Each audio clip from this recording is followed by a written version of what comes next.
கச்சா எண்ணெய் விலை குறைந்த போதும் பெட்ரோல், டீசல் விலை குறையாததால் எண்ணெய் நிறுவனங்கள் கொள்ளை லாபம் ஈட்டி வருவது தெரியவந்துள்ளது.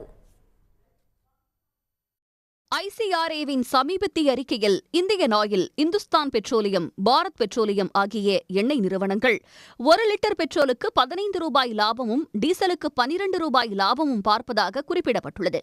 இந்த ஆண்டு மார்ச் மாதம் முதல் தற்போது வரை பெட்ரோல் மற்றும் டீசலின் சில்லறை விற்பனை விலை மாற்றமில்லாமல் இருந்து வருகிறது. ஆனால் கச்சா எண்ணெய் விலை மட்டும் கடந்த சில மாதங்களாக குறிப்பிடத்தக்க வகையில் குறைந்து வருகிறது. இதனால் எண்ணெய் நிறுவனங்களின் லாப இலக்கு உயர்ந்து கொண்டே செல்கிறது.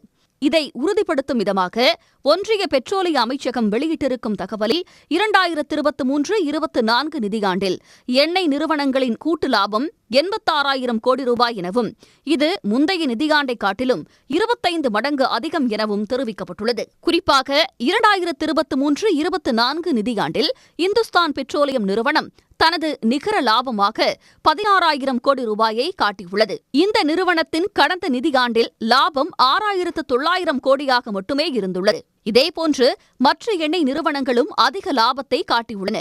எண்ணெய் நிறுவனங்கள் மட்டும் கொள்ளை லாபம் பார்க்கும் நிலையில் மக்களுக்கு வழங்கக்கூடிய பெட்ரோல் மற்றும் டீசல் விலையை மட்டும் அந்த நிறுவனங்கள் குறைக்க முன் வருவதில்லை என்ற குற்றச்சாட்டு எழுந்துள்ளது. எனவே ஒன்றிய அரசு தலையிட்டு பெட்ரோல், டீசல் விலையை கச்சா எண்ணெய்க்கு நிகராக குறைக்க வேண்டும் என்பதே மக்களின் கோரிக்கையாக உள்ளது. உடனுக்குடன் செய்திகளை தெரிந்து கொள்ள சன் நியூஸ் பெல் ஐகானை கிளிக் பண்ணுங்க.